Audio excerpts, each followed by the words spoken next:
Hi friends, இன்னைக்கு என்ன பார்க்க போறோம்னா நம்ம 30 days 30 மேக்ஸ் ஷார்ட்கட் தான் பார்த்துட்டு இருக்கோம். அதில் நம்ம இது 3வது வீடியோ. இதில் கூட்டு வெட்டி காம்பவுண்ட் இன்ட்ரெஸ்ட்டை எப்படி ஷார்ட்கட்டில் ஈஸியாக நம்ம போடுறதுங்கிறது இந்த வீடியோ தெளிவாக பார்க்க போகிறோம். டைரக்ட் மெத்தட் இருக்குது, ஷார்ட்கட் இருக்குது. ஷார்ட்கட் வந்து பார்த்தீங்கன்னா எக்ஸாமில் ரொம்ப யூஸாக இருக்கும்.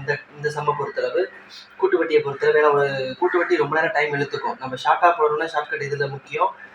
ஒரு 30 செகண்ட்ல எப்படி ஈஸியாக சால்வ் பண்ணலாங்கிறத பார்க்குறேன். ஃபஸ்ட்டு டேரக்ட் மெத்தட் சொல்லி தந்துடுறேன். இது ஒரு 5 ஸ்டெப்பு ஃபாலோ பண்ணால் நமக்கு ஈஸியாக டேரக்ட் மெத்தட் ஆன்சர் வந்துடும். ஃபார்முலா பயன்படுத்தி போடுவோம். டேரெக்டாக எப்படி அந்த லாஸ்ட் ஸ்டெப் 5வது ஸ்டெப்பை நம்ம போட்டு ஈஸியாக எப்படி ஆன்சர் கண்டுபிடிக்கலாங்கிறத நான் அந்த ஷார்ட்கட்டில் சொல்லி தரேன். சரிங்களா? ஃபஸ்ட்டு கணக்கை பாருங்கள். அசல் 6000க்கு ஆண்டுக்கு 5% வட்டி வீதத்தில் 2 ஆண்டுகளுக்கு கிடைக்கும் கூட்டு வட்டி கேட்டிருக்கான். என்ன கேட்டிருக்கான்? அசல் 6000க்கு ஆண்டுக்கு 5% வட்டி வீதத்தில் 2 ஆண்டுகளுக்கு கிடைக்கும் கூட்டு வட்டி கேட்டிருக்கான். சரிங்களா? கூட்டு வட்டிகளே நமக்கு முதல்ல தெரிய வேண்டியது ஃபார்முலா தெரிஞ்சு வச்சுக்கணும் டைரக்ட் மெத்தடுக்கு. So compound interest equal to P into 1 + R/100 whole power n minus B. இதுதான் காம்பவுண்ட் இன்ட்ரெஸ்ட்கான ஃபார்முலா. இது கண்டிப்பாக நம்ம மெமரி பண்ணி தான் ஆகணும்.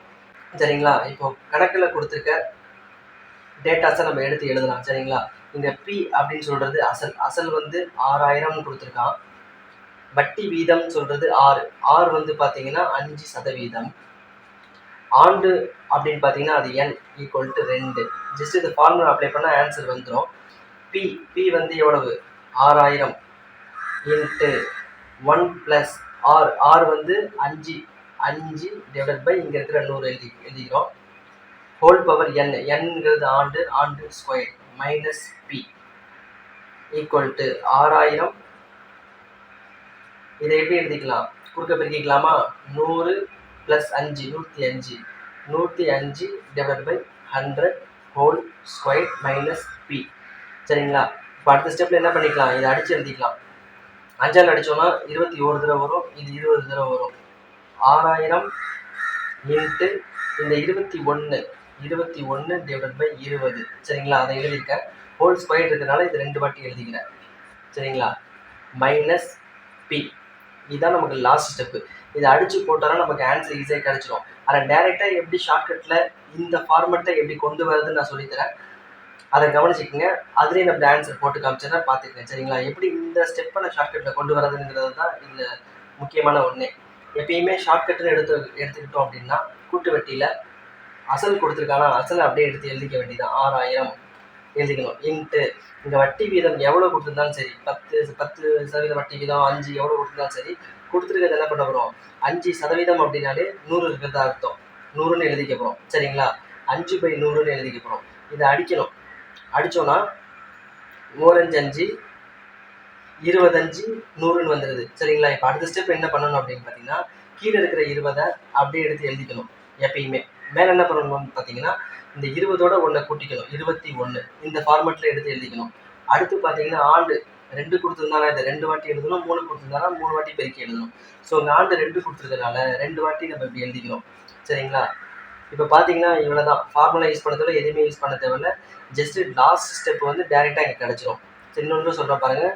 கொடுத்துருக்க வட்டி வீதத்தை எடுத்து எழுதிக்கிறோம். அடியில் 100 இருக்கிறது அர்த்தம் சதவீதனாலே. ஜஸ்ட் இதை அடித்து எழுதுறோம்னா 20 மேலே 1 இருக்குது. 20 அப்படியே எடுத்து எழுதிக்கிறோம். மேலே என்ன பண்ணுறோம்? 20 + 1 21ன்னு சொல்லி எழுதிக்கிறோம். இந்த ஃபார்மெட்டில் எழுதிக்கிறோம். இப்போது இதை அடித்து போட்டால் ஈஸியாக ஆன்சர் கிடச்சிடும். இங்கே அடித்து போட வேண்டியது இங்கே நான் போட்டுறேன். கவனிச்சிக்கங்க. இந்த 0க்கு இந்த 0 கேன்சல், இந்த 0க்கு இந்த 0 கேன்சல். 2ஆல் அடித்தோன்னா 60 30 திருப்பு இருக்குது. இதால் இதை அடித்தோன்னா 15 திருப்பு இருக்குது. பேலன்ஸ் இருக்கிறது எடுத்து எழுதிக்கலாம். 15 இன்ட்டு 21 இன்ட்டு 21. இதெல்லாம் பெருக்கணும்னா நமக்கு கிடைக்கிறது பார்த்தீங்கன்னா 6615 கிடைக்குது. இதோட விட்டுறக்கூடாது. இது வந்து மொத்த தொகை, கூட்டு வட்டி கிடையாது. கூட்டு வட்டி வேணும்னா மைனஸ் ஃபார்முலா இருக்கிற பி பார்த்தீங்கன்னா அந்த பியை வந்து கழிக்கணும். பி வந்து இங்கே 6000. சரிங்களா? இதை கழிச்சோன்னா என்ன கிடைக்கும்? 615 கிடைக்கும். இதுதான் கூட்டு வட்டி. சரிங்களா? அடுத்த சம்மில் வெறும் ஷார்ட்கட்டை மட்டுமே நான் போட்டு காட்டுறேன். அதையும் ஃபுல்லாக பாருங்கள். அப்போ தான் தெளிவாக புரியும் உங்களுக்கு. சரிங்களா? அடுத்த சம பாருங்கள். ஜஸ்ட்டு நம்பர்ஸ் மட்டும் மாற்றிருக்கேன். இதை எப்படி ஷார்ட்கட்டில் போடலாங்கிறத பார்க்கலாம். சரிங்களா? எப்பவுமே கூட்டு வட்டின்னு கொடுத்துட்டாலே என்ன பண்ணணும்? அசலை எடுத்து எழுதிக்கணும். அசல் வந்து 5000 ஷார்ட்கட்டில் எடுத்து எழுதிக்கணும். 12% கொடுத்துருக்கானா 12% எத்தனை சதவீதம் கொடுத்துருந்தாலும் என்ன பண்ணிக்கணும்? அதை அப்படியே எடுத்து எழுதிக்கிட்டு டிவைட் பை 100ன்னு போடணும். ஏன்னா சதவீதம் அப்படின்னாலே அடியில் 100 இருக்கிறது அர்த்தம். இதை நம்ம 4ஆல் அடிக்கலாம். அப்போது இது வந்து 3×12 இதில் 25 நாள் இருக்குது. அடுத்த ஸ்டெப்பு கீழே இருக்கிற 25 அப்படியே எடுத்து எழுதிக்க வேண்டியதான். மேலே என்ன பண்ணணும், 25ஓட இதை ப்ளஸ் பண்ணணும். ப்ளஸ் பண்ணால் 25 + 3 28. இந்த ஃபார்மெட்டில் எழுதிக்கணும். எழுதிக்கிட்டோன்னா 2 ஆண்டுனா 2 தடவை பெருக்கி எழுதணும், 3 ஆண்டுனா 3 தடவை இதை பெருக்கி எழுதிக்க வேண்டியதான்.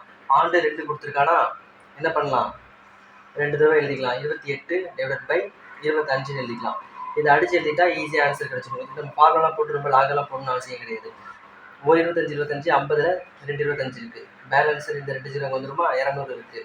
அடுத்து 25 இதில் 8 25 இருக்குது. ஸோ பேலன்ஸ் இருக்கிறது பார்த்தீங்கன்னா 8 × 28 × 28 இருக்குது. இதெல்லாம் பெருக்கணும் அப்படின்னா நமக்கு கிடைக்கிறது பார்த்தீங்கன்னா 6272 கிடைக்கும். இதோட விட்டுறக்கூடாது. இது வந்து மொத்த தொகை. நமக்கு கூட்டு வட்டி வேணும்னா அசலை கழிக்கணும். எப்பயுமே அசல் வந்து 5000. சரிங்களா? இதை கழிச்சோம் அப்படின்னா நமக்கு கிடைக்கிறது 1272. இதுதான் கூட்டு வட்டி. சரிங்களா? உங்களுக்கு புரிஞ்சிருக்குன்னு நினைக்கிறேன். இது நம்ம லென்த்தெல்லாம் போட தேவையில்லை. ஜஸ்ட் இந்த ஷார்ட்கட்டை பயன்படுத்தி 2 ஸ்டெப்பில் ஆன்சரை கொண்டு வச்சுட்டு நம்ம போய்கிட்டே இருக்க வேண்டியதான். என்னோட வீடியோ உங்களுக்கு கண்டிப்பாக பயனுள்ளதாக இருந்திருக்குன்னு நான் நினைக்கிறேன். இது போன்ற கணிதம் தொடர்பான வீடியோ உங்களுக்கு ரெகுலராக வேணும் அப்படின்னா மறக்காம என்னோட சேனலை சப்ஸ்கிரைப் பண்ணிக்கங்க. அப்போ தான் நான் டெய்லியும் போடுற வீடியோ உங்களுக்கு தவறாமல் உங்களை வந்து சேரும். சரிங்களா? தேங்க்யூ.